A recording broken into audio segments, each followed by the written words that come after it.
Hello, everyone. This is Lisa Levinson, starting our Vegan Spirituality online gathering. Here we are with our October gathering, and we have our special guest. Today will be Kathleen Kastner. Before we introduce Kathleen, I'd like to tell you a little bit about our Vegan Spirituality online gathering. This is a special event that we have once a month, and it's an opportunity to gather together as a community of vegans who are also spiritual and to build community together. So we, as a part of this project, is that we have meetings that happen via meetup groups and Facebook groups that meet in person in many locations across the country. And what we decided to do was have an online gathering for those folks who weren't able to make those meetings, so we could still stay connected as a group.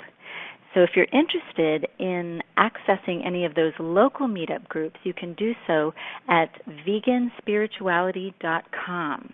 There you'll find a list of all of the different groups across the country, from Philadelphia, Pennsylvania, to Los Angeles, California, and all points in between, where you can connect in person for different events that usually include a vegan potluck.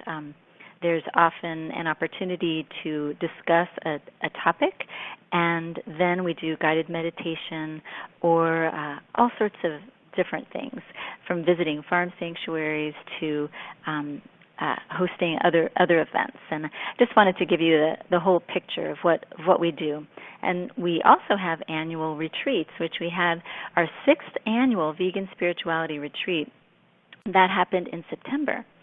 So here we are moving on to October, and I'm going to just let you know who I am as well. I'm Lisa Levinson. I am the director of the Sustainable Activism Campaign for In Defense of Animals, and what I do is offer different services that are emotional and spiritual services for animal rights activists and folks who rescue and care for animals on a regular basis, because we want you to be able to stay in the movement for the long haul.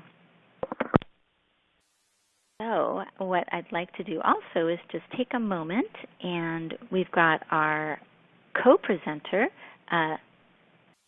Judy Carman.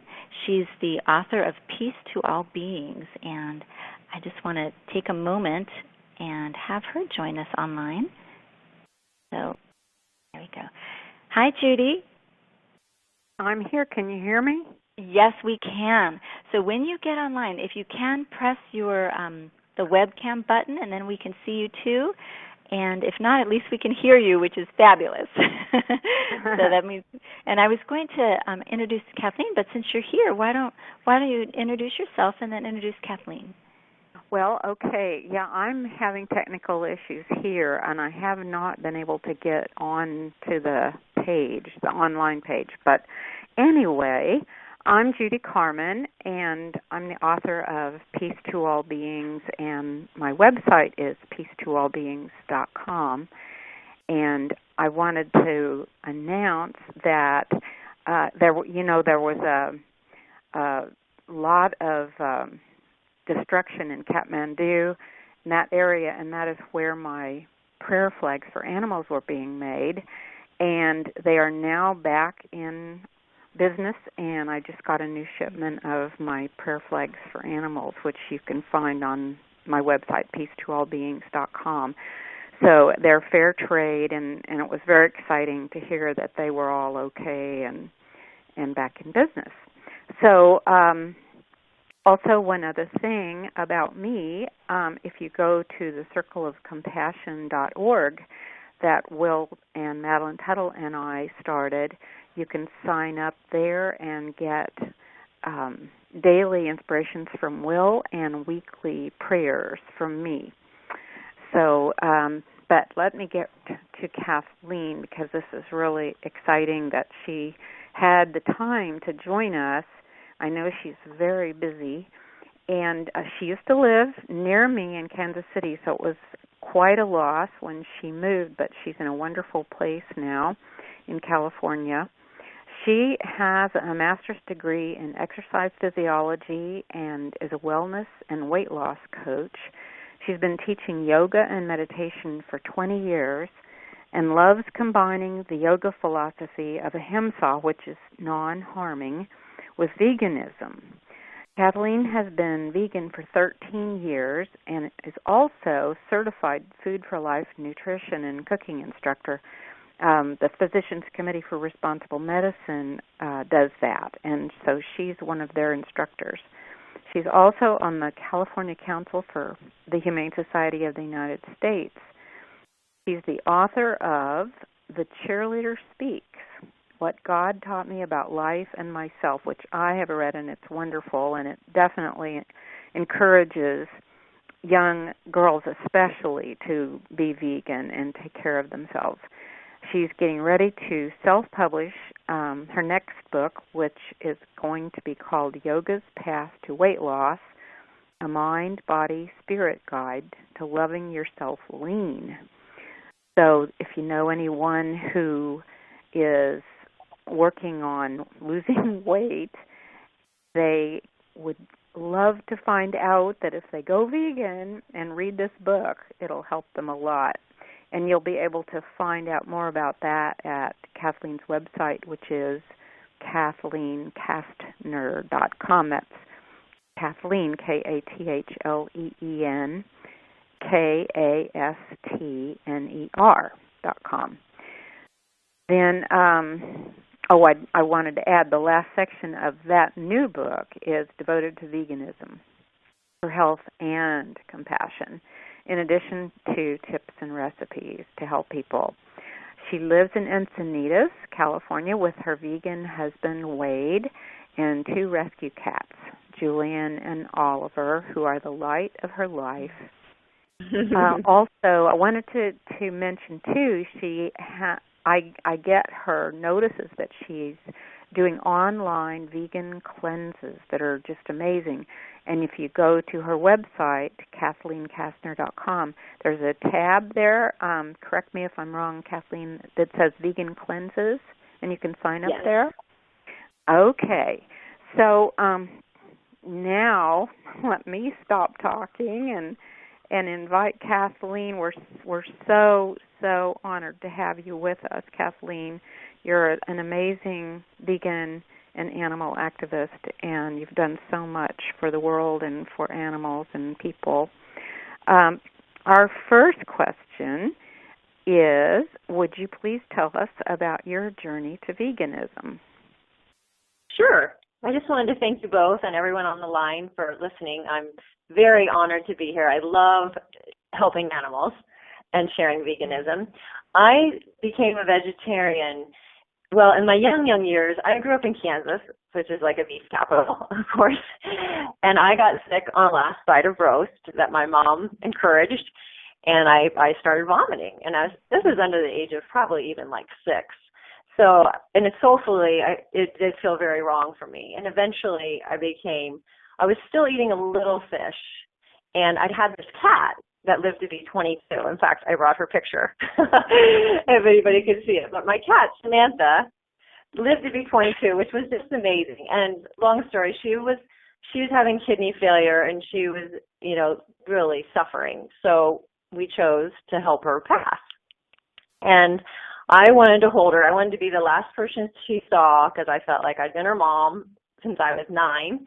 And when the doctor euthanized her, the needle, touched her fur, it was just this amazing experience, actually, that I felt that her soul left.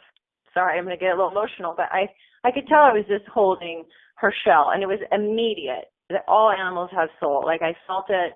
I have chills all over my body right now. Like, I felt like she gave me that gift. So I decided to go vegetarian, let go of the fish, and then a few years later, I actually honestly had never heard the word vegan. In my surroundings, nobody was barely vegetarian. And then I heard Congressman Dennis Kucinich from Ohio speak, and he was having health problems and had read John Robbins' Diet for a New America. So he had said that, he tried plant-based because his doctors couldn't figure out what was wrong with him. His health improved, so I was like, I'm almost there. So I went ahead I was having problems with allergies, asthma, and acne at the time, and using an inhaler and using it way too much, that I knew something wasn't right. So immediately when I went off dairy and eggs, my health and my skin cleared up. And then once I realized the cruelty of dairy, veal, and the egg industry, that was it. You know, I never really faltered because for me it was always very easy, and I'm very grateful. I wasn't in love with cheese. I wasn't in love with ice cream.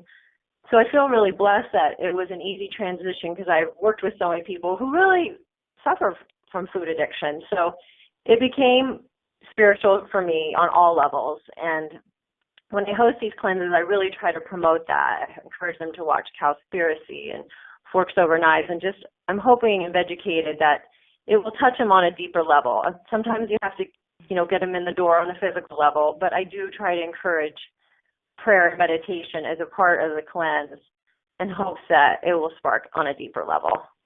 But everybody's on their own journey. I have learned that. Yeah, that's for sure. Everyone is on a different journey, and it's so important to find out where they are in order to help them go on, to the next step to veganism. Exactly. I mean, some people will see Earthlings, Cowspiracy, and have a spiritual awakening, which is fantastic. And right. Hopefully that's happening more and more. It has been my experience working with so many people that I hate to say it has to be about them. It has to be about their health or their skin or, just, I don't know, their cholesterol, their blood pressure, which is fine. But if we want to save lives, human lives too. But you do just hope they get educated as I got educated because I was clueless. I had no idea. Yeah. The veal industry, that the babies were being taken away. I was mortified, but a lot of people are almost innocently just unaware because they just don't know. That's right. And I think a lot of people sense it and don't want to know. And that's why we're kind of a little bit of a threat to them because they know we know. And yeah, it definitely ruffles their feathers in in their consciousness. They a lot of people, they do feel bad, and you're right. They like to not think about it. Yeah. There's too much at stake. If you do actually face all that, then you have to change. And that's hard. Right. Yeah. It is. It's for some they really get it and run with it, and some they do really struggle. So all I try to just offer every delicious tip under the sun. You're addicted to cheese, here's some cheese substitutes. You love ice cream, here's Soy Delicious in every flavor. I just try to keep pumping them full of more ideas so that they will feel satisfied and not deprived. I think, the whole food thing is so important, and there's so many plant-based meats, so-called, nowadays, and I think if people just can't get away from that, then we need to be sure and tell them about it. But you're really great at encouraging people on all the different levels, spiritual and health and diet, what to eat, and also, the reasons and the behind it all, the ahimsa behind it all. Well, now, go ahead, sorry. I was just going to say that one thing that Lisa and I are finding is that a lot of people are longing to bring their veganism and their spirituality together if they're already vegan, but have felt like they didn't belong in their church or with their friends who might have a spiritual path but are not vegan. And so I wondered what advice you might have for us as we look for ways to bring our spirituality and our veganism together and feel in harmony with that. I think one of the best things that we all can do is to pray and meditate daily. And I even encourage people twice a day, morning and night. And, we can't wait for other people to join us. It is an independent journey, and you can have your own connection with the divine. I say God, that just resonates with me. And it's I think it's important to meditate and pray. I pray for the animals, of course, to be free of suffering. I pray for everyone who's helping the animals, because what would we do without them? And the hardest thing, but the most important thing, is that I pray for the people, who are harming the animals. Mm-hmm. I ask the Holy Spirit to enter their mind and to align their mind with divine mind and to see the light in all living beings. Because I just feel like hating them is not helping them. And, the Course in Miracles says a miracle is a shift in perception. And I just really pray that these people who are eating animals, I pray for the people who are eating animals and harming animals. And I just say it every morning. And it's hard sometimes, but I've just learned that they just really need our help. They need light. And I just hope it helps. And then my own praying and meditating just helps me to stay strong and to keep my mind, to help me make healthy choices, to help educate others with healthy choices, and to stay positive.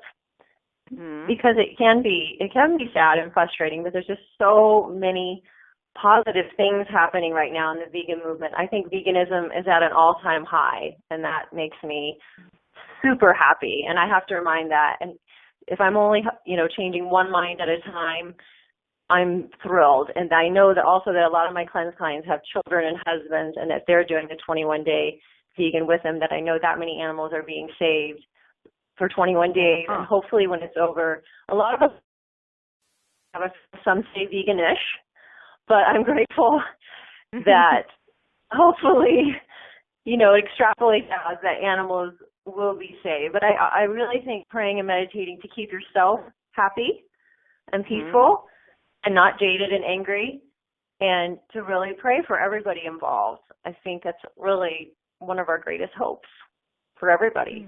Yeah. Yeah, Gandhi said prayer was a powerful thing. Go ahead, I'm sorry. Gandhi said that prayer was one of the most powerful forces in the universe. And yes. Really, even if you don't like the word prayer, we can talk about intention and absolutely thought. But I love what you said about the praying for the perpetrators. That's so important. And those people are suffering so much because they have cut themselves off from their connection to the divine mystery of life. And many of them end up with drug problems and violence problems because they're so in the middle of all that. So yeah, yes, the slaughterhouse workers.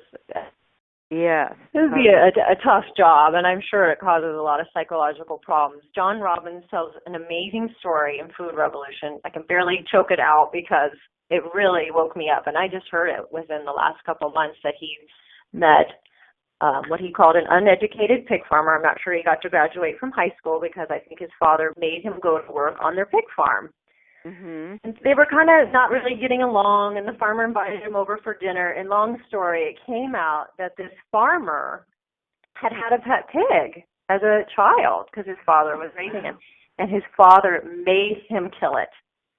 And it completely traumatized him. And I just had so much compassion for this pig farmer. And after meeting with John and they stayed in touch, eventually he did sell his pig farm. And now his wife do some kind of farm animal too. It really ate away at his soul, and they stayed in touch. But that story probably helped me more than anything I've ever heard. Yeah, it's a wonderful story. Yeah, and that he could change. That he could change. Yeah, and that's what was taught to him. That was what was that was all he knew as a child, and it's horrific that a father would say. It was either if you don't kill the pig, you're not my son, or just something really, really not a man. Cruel. Yeah. Right.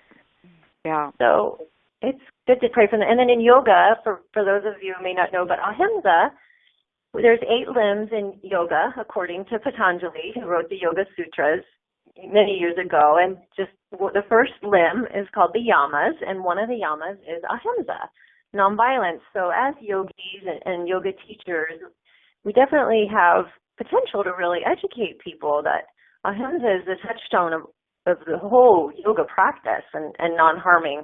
And it's actually, the yamas are for other people. They're moral ethics towards other people and animals. It's not really supposed to be about yourself.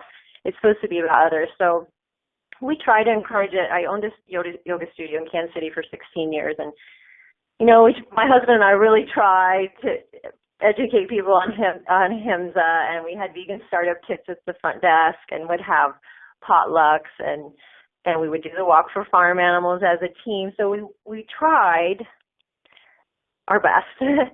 So I always feel like if someone's in a yoga community, it's a great, great platform to spread spirituality and veganism. Does it seem like more yoga practitioners are going vegan and seeing that connection? You know, sadly, we're not there yet. Okay. But even in my time in Kansas City, we did see a lot of people go vegan, and we even have a Cafe Gratitude in Kansas City, which was the second one after San Francisco. And we had another fully vegan restaurant called Food, F-U-D, and then we even had a vegan bakery, a coffee house with all vegan treats. So they are trying. It is known, revered, unfortunately, for their barbecue, but there is a group there. But in the yoga community as a collective, sometimes they're not even vegetarian. So it's just something we can all work on together. Right. Well, I'm so glad you're out there teaching that and getting the word out about the connection between yoga, ahimsa, and veganism. It goes together so beautifully. And it's really perfect. I teach teacher trainings also, and we ask them to go vegan for the week. And sometimes they're not very happy about it. But we say, really? Because of ahimsa, we're asking you to go vegan 7 days. Mm-hmm. And wow. Then so obviously it's your choice. Yeah. I'm not sure how many yoga trainings ask them to go vegan, but we do. Mm-hmm. So you do train people in yoga? Yeah, yes. I've for about 10 years now. I'm an Ashtanga yogi. And I teach Ashtanga yoga trainings at my old studio in Kansas City called Maya Yoga, M-A-Y-A. I'm teaching one next week, and I usually do it every June. And that's just part of our curriculum, and we really have a heart-to-heart talk about it. And we just know that we have the potential with the people in our trainings to be, hopefully, ahimsa vegan ambassadors and spread the message wherever they teach. You know, the meaning of namaste is that the divine in me honors the divine in you, and it's all living beings. Not just the people in the class. So, you know, to see God light in all living beings, which is really so easy. I'm not sure why it has to be so difficult, but we see the beauty in the cats and dogs in our lives. We see the beauty in the trees. Why not all animals, right? Yeah, I think dogs and cats are in many ways the ambassadors to help people see, look into their eyes and see, oh my gosh, you know, there's a holy being in there.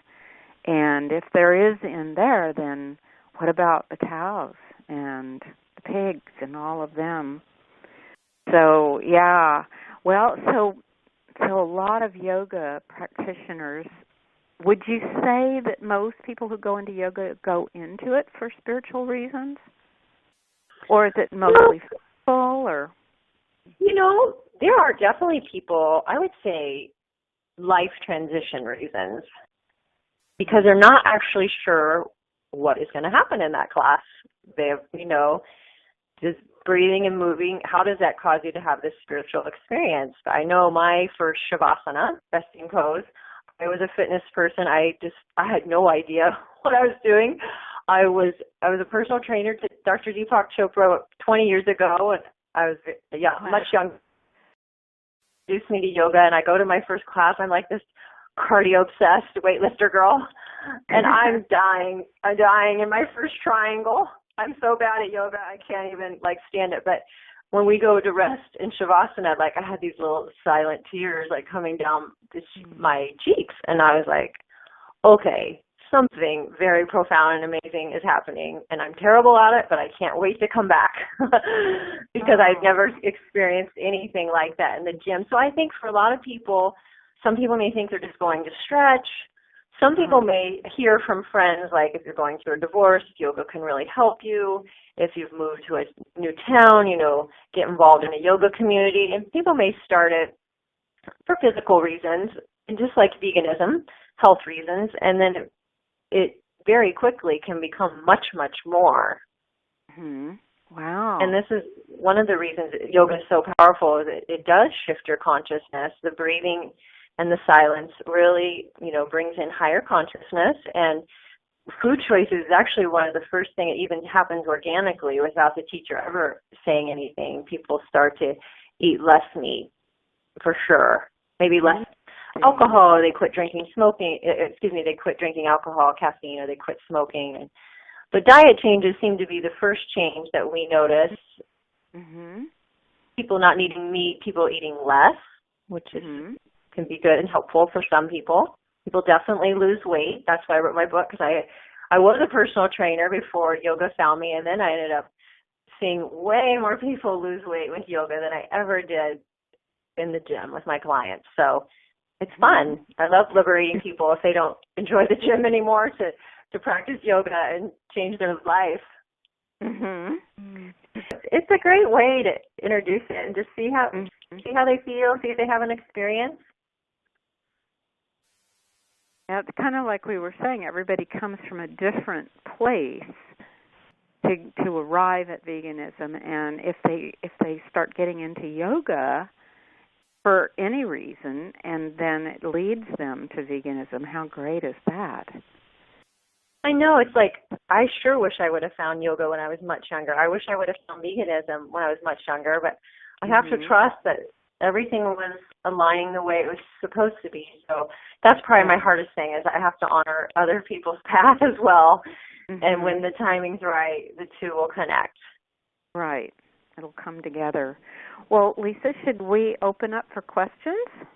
Yes, let's do that. And I'll explain to folks what we'll do when we do the questions. So it's a little different. We're going to switch the mode of presentation from a listen-only mode into a Q&A, and that means that you'll be able to unmute yourself and ask a question.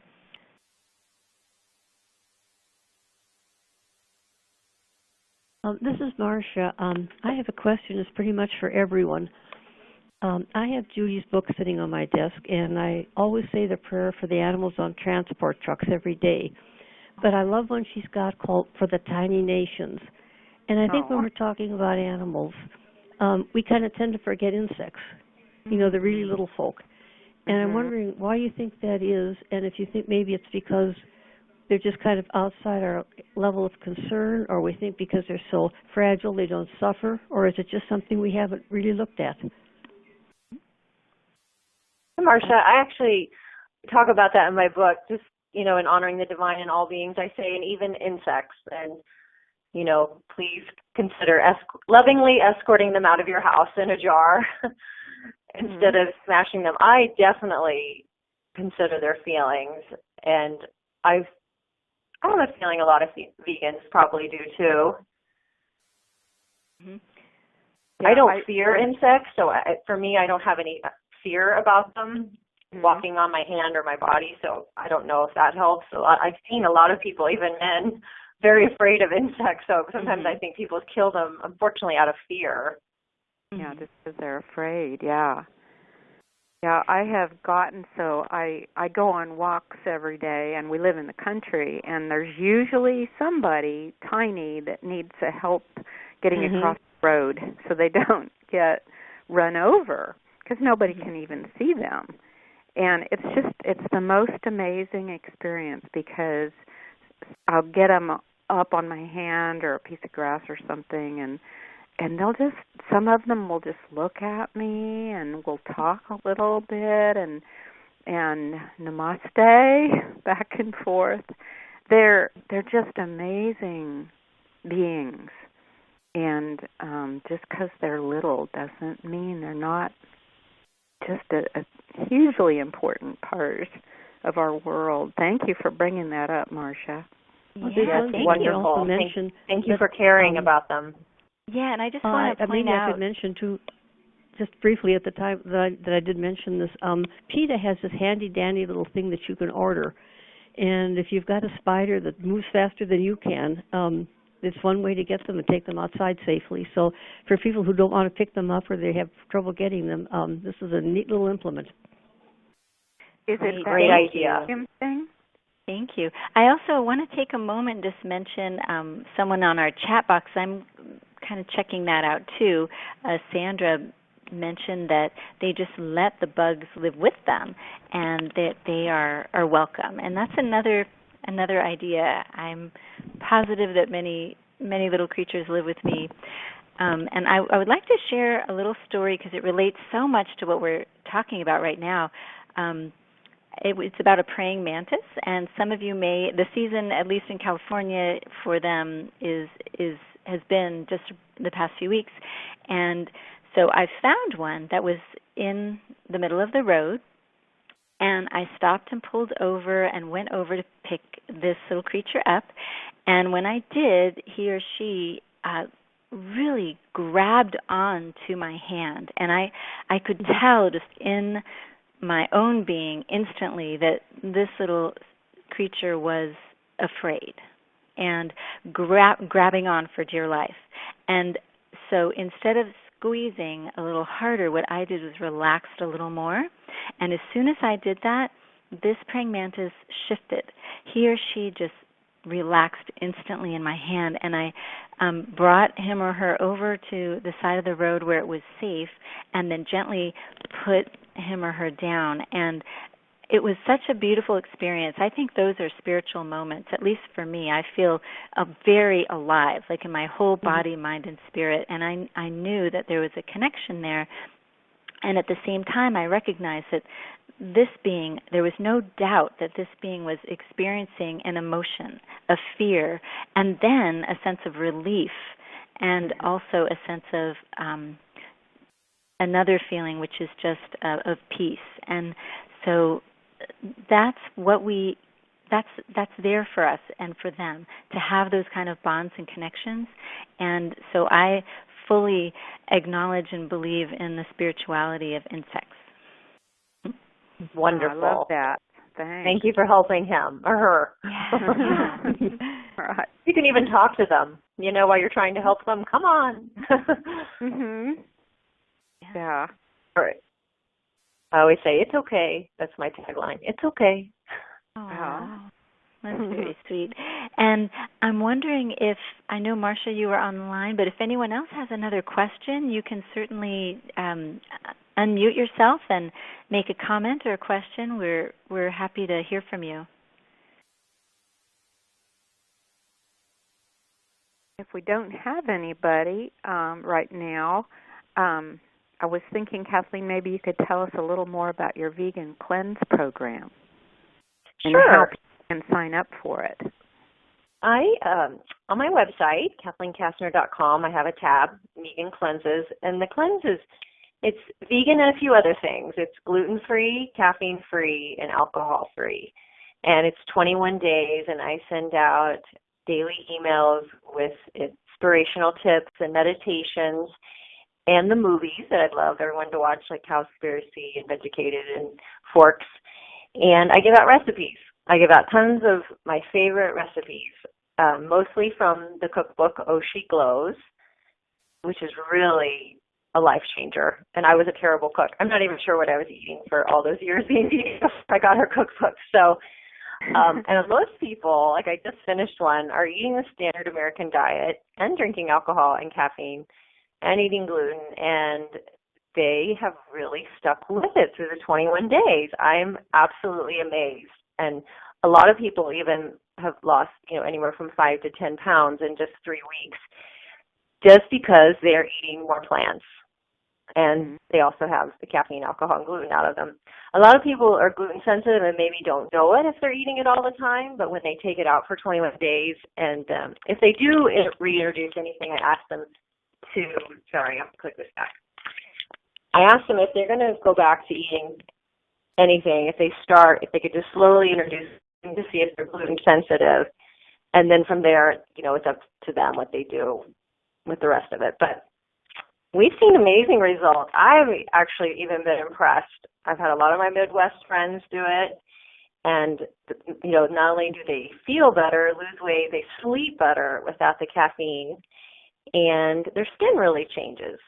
That's been something almost everybody has said, that people have started complimenting them on their skin because they're more hydrated and they're eating plant-based. And again, I do encourage meditation and prayer every morning and every night, especially if someone has struggled with food addiction or eating disorder, to really help them keep their mind aligned with divine mind, and just to help them make conscious, disciplined choices and to still have a good time. And I do encourage daily exercise, just 30 minutes of moving to keep them moving as well. So it's been just so much fun. I just started doing it in the spring. I did spring, summer, fall, and I'm getting ready to do one November 2nd, a kind of a pre-holiday, to help people cleanse before the holidays and to give them tips to stay healthy and to not gain the traditional 5 or 10 pounds during the holidays. Mm-hmm. Kathleen, there's a question in the chat box that you may want to answer. There is a question about, what advice do you have about being an ambassador for animals without alienating people? That's a great question. I think the most important thing, which for me is also the hardest thing, is just to remain super positive and to keep it all positive without guilting and shaming people for their choices, and to try to meet them where they're at, if you know where they're at. And if they have their own pets, it's always a great segue. And they obviously love and honor the divine in their pets, and can they do that? Could they extrapolate that out a bit? I think we alienate when we judge, and it is hard to judge. My family's had lots of health problems and eat lots of animal products, and my dad died in his sleep from type 2 diabetes. And I used to get very frustrated with and angry with him, and that wasn't helping him. He had a food addiction. He drank too much alcohol, and I wish I could have been more loving and compassionate, but it's really hard when someone's in your immediate circle to watch them basically kill themselves with food. Oh, so sad. It sure is, yeah. It is hard, but I've learned, and just try to love them where they're at. Mm-hmm. That's great advice, Beautiful. actually. And there's another question from someone who is 11. It looks like 11 years old, and has a question, which is, isn't veganism hard? So how do we make veganism easier? Well, I like to make veganism fun, especially if you're 11. I have stepkids. They've been with me since they were 4 and 8, and they're 12 and 16. So when they come to see us, I try to make all of our favorite things that I know are kid-friendly, like vegan pizza, mac and cheese. We just try to substitute all an 11-year-old's favorite foods and try to sneak it in there without you knowing. We just learned with the kids that if it's delicious and, maybe not like the strictest, healthiest vegan meal ever, that they really don't even know. Like Injun 2 Diet, he is a great 3-bean chili, and we make it with a vegan cornbread, and my stepkids eat it up. They make me feel like I'm doing a good job as their stepmom, because they're like, can we have the chili again? So I like to make it easy for you, hon, and if you have any questions about any specifics of your favorite foods or desserts or ice creams or cookies, I can help give you lots of tips to help you veganize them. Thanks, Kathleen. That's a great answer, and I love the positive, upbeat style that you have. And thank you. There's another question here that deals with food allergies a little bit. So Angela has a daughter who's nut and peanut allergenic, and a husband who can't eat wheat.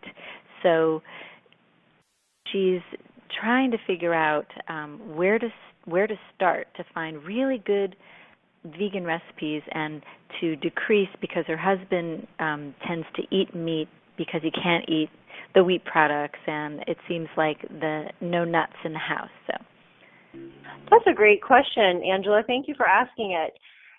You can really make your focus on vegetables in addition to the green ones that he might not be super excited about, but sweet potatoes are so good.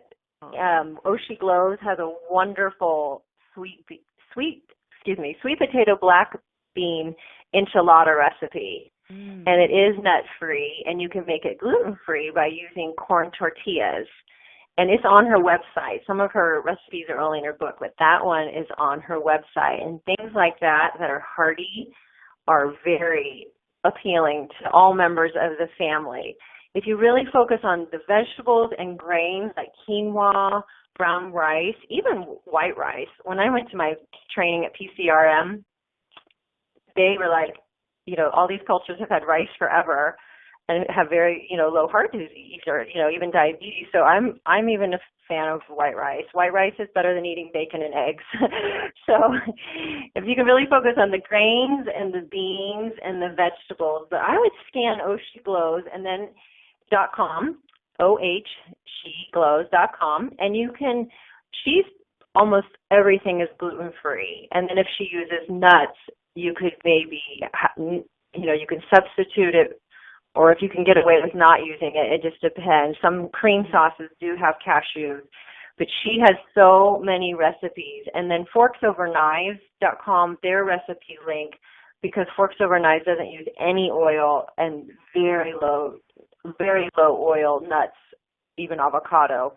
They're going to be more strict. Oshi Glows is definitely a little more fun, but you might those two websites and see if you can come up with some recipes you think you would like.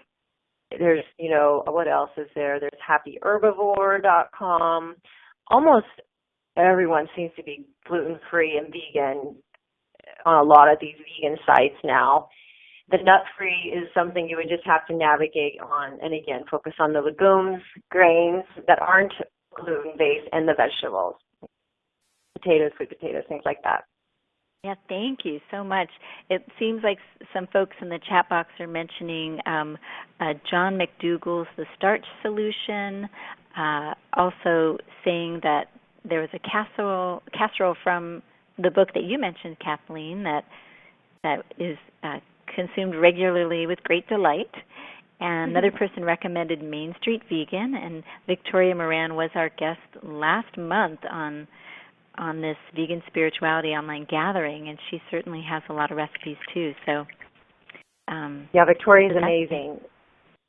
Yeah. All those are wonderful sources. Thank you, everybody, for contributing, helping her. Oh, let's see. There's somebody mentioned a brand called Corn, which also has, it's made from mushrooms. This one does contain milk. There was another comment actually from our 11-year-old visitor on today who was asking if vegans eat cheese. So it might be a good opportunity to answer that question. Okay, well, that's a great question. Thank you for asking. So vegans don't eat cheese because it comes from cow's milk. So vegans don't eat cow's milk products. So that there are some vegan cheeses that you could try. Field Roast has come out with these slices. I think it's CHAO. And the original creamy, is that correct? Mm-hmm. Okay, thank you. Yes. The original creamy is really, I wasn't even a big cheese person. I had just kind of given up. And not really, but my friend just introduced me to these slices. It's kind of a light yellow, looks like a Swiss cheese. That's been my favorite slice. And I don't use shredded cheeses, but on vegan pizza you could, and people really like Daya, D-A-Y-A. Sorry, I'll come back. And you could try that if you like shredded cheese, like on a bean burrito, a quinoa lentil taco, your pizza again, things like that. So Daya for shredded, and Field Roast for the slices have been my best, but I would love to hear from other people if they've found their favorite vegan cheeses so we can give her more options. And these are at Whole Foods. Yeah, and one of the things I think is so interesting about cheese is that it's really a process making cheese. And you can make cheese from other items. You can make nut cheese, and Miyoko, I think is her name, makes some really fabulous vegan cheeses out of nuts, such as macadamia nuts or cashew nuts. And they're even slightly fermented, so they have a tangy texture and taste.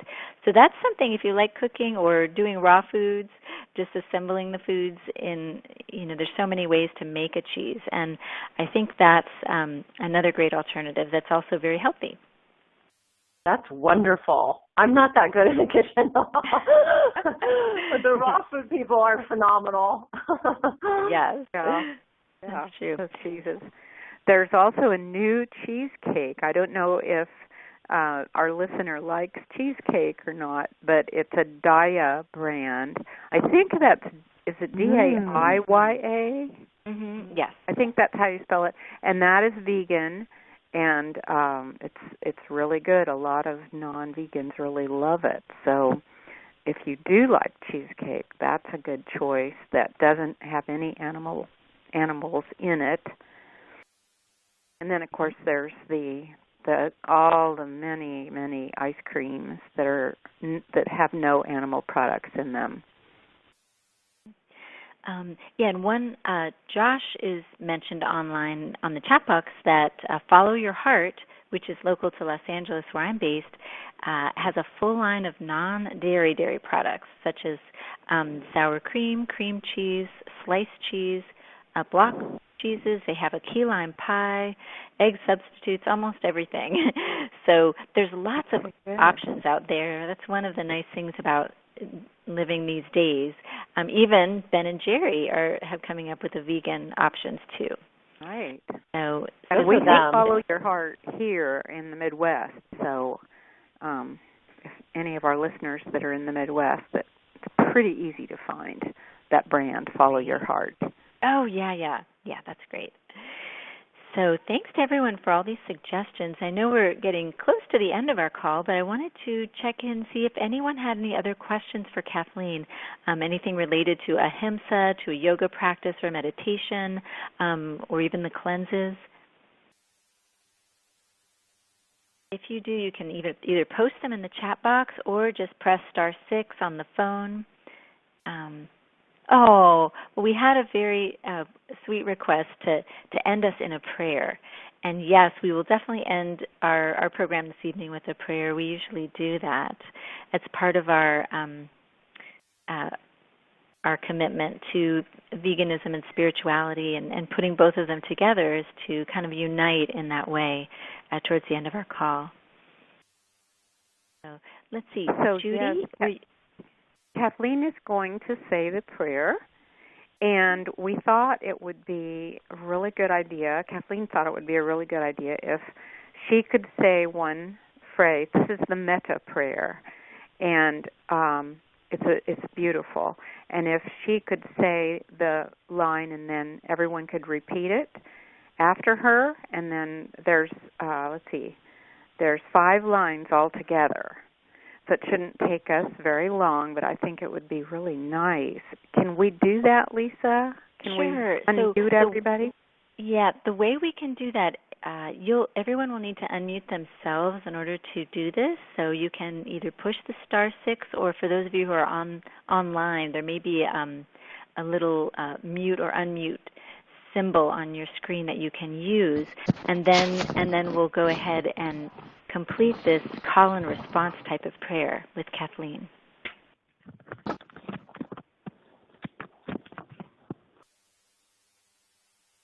So this is a really very simple, short prayer that I like to end my own yoga practice with and to end my classes. So it's a prayer of metta, M-E-T-T-A, means loving kindness for all beings. So if you'd like, just go ahead and close your eyes, focus on your heart center, and take a deep breath into your heart. And sigh it out the mouth. And repeat after me if you'd like. May all beings be filled with loving kindness. May all beings be filled with loving kindness. May all beings be well. May all beings be well.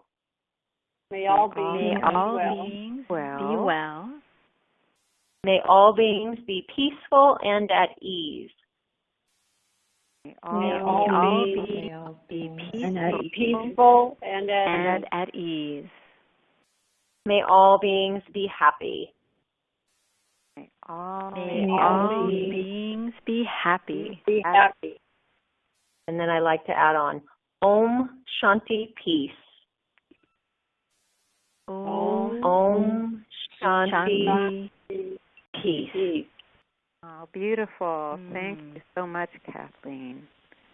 Thank you, everybody. I'm so grateful that everybody's so compassionate towards animals. Thank you. And I'd like to make a special announcement before we close. It's so nice to have shared this prayer together, but also to wish Kathleen a happy birthday, because I believe your birthday is coming up very soon. Yes, it's tomorrow. Happy birthday. So we're very delighted to be sharing this birthday energy with you and to bring some of that abundance and joy wherever you go, especially tomorrow as you walk and take steps on this earth, that light and lightness be with you. Thank you so much. I was so grateful that this was happening on the eve of my birthday, because nothing means more to me than saving animals. So I'm hoping it's a sign of more to come this year. Yes. And thank you so much. And it's been a real delight to be present with everyone here. And if anyone ever needs someone who can listen to them at a moment's notice, one of the programs that we've put together through In Defense of Animals, it's an animal activist helpline. And anyone can call if you're having a tough day or you've just had a difficult discussion with someone about veganism and you'd like to process that. I think it's a wonderful service that we'd like to offer everyone, so you'll always feel as though you're not alone. You're with so many other like-minded people who are part of your tribe of animal lovers and supporters.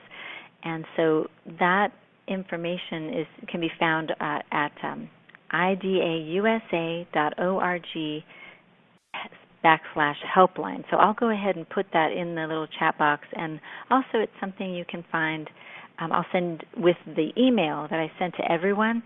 I'll include Kathleen's website and some of the other resources that we've posted in the chat box, especially for those folks who are listening on the phone, who are not actually online with us. And we welcome all of you and are so grateful to each and every one of you for joining us this evening. Thank you, everyone. Namaste. Yes. Namaste. Thank you, we'll Kathleen. Just take a moment. Please just say goodbye out loud so we can all hear each other. It's such a lovely tradition, but we are so grateful to everyone for being here. Have a wonderful night, everyone. Goodbye. Thank you. Bye, everyone. Thank you. Good night. Thank you.